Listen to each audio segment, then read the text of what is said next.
నాకు క్యాన్సర్. నీ బ్లైండ్. అవును. అరే నాకు కళ్ళు లేవు. నన్ను కసాయి వాళ్ళు కబేళాకు పంపిస్తుంటే ఇదిగో ఇలా కాలు విరిగిపోయింది. ఆహారం కోసం నా అన్వేషణలో ఇదిగో ఇలా పురుగులు నా కాలుని తినేశాయి.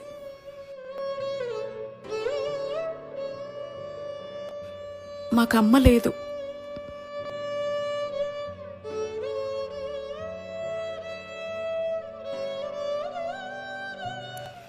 నేను ముసల్దాన్ని అయ్యానని నన్ను రోడ్డు మీద వదిలేశారు.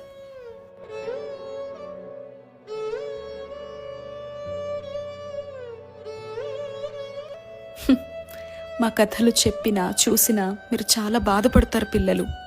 ప్రస్తుతానికైతే సత్యం శివం సుందరం అని ఈ గోశాలలో ఉన్నాం. ఇంతకుముందు మాలో 3500 మందిని మీరు చూశారు కదూ. మాకిచ్చిన డబ్బంతా ఏం చేశారు అని అడిగారంట కదా. ఇదిగో మిగతా 3800 మంది ఇక్కడుంటాం. ఇదిగో మాకు జరిగే సేవలు ఇలా ఉంటాయి. మీరిచ్చే ఒక్క రూపాయి కూడా వృధాగా పోదులేండి. ఒకటా రెండా 8000 మందివి. ఒక్క పూట ఒక్కరి కడుపు నిండాలన్నా రోజుకి 40 రూపాయలు కావాలి. ఇక మాకు రోగాలు వస్తే వేలల్లోనే. కొన్ని వేల మంది ఇక్కడ ఇలానే ఆశ్రయం పొందుతున్నాం. ఏంటో మమ్మల్ని దేవుళ్ళు అంటారు, కానీ మిమ్మల్ని దేవుళ్ళుగా భావించి నోరు లేకపోయినా నోరు తెరిచి అడుగుతున్నాం.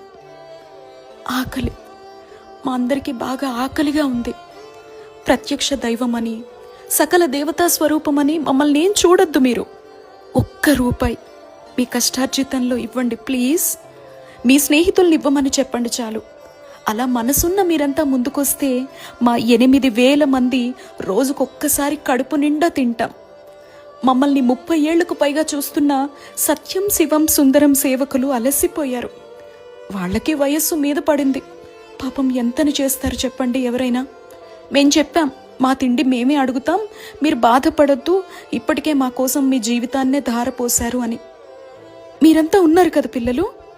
ఒక్క రూపాయి ఒక్క షేర్తో మా అందరి ఆకలి బాధ్యత తీసుకుంటారు కదూ. మమ్మల్ని చూస్తేనే నమ్ముతాం అనుకుంటే రండి మా దగ్గరికి. అడ్రస్ పెడుతున్నాం. ఈ వీడియో నిజమని నమ్మితే మా వైద్యం భోజనం కోసం మీకు తోచిన సాయం ఈ స్కానర్కి పంపిస్తారు కదూ. ఇట్లు మీ గోమాత.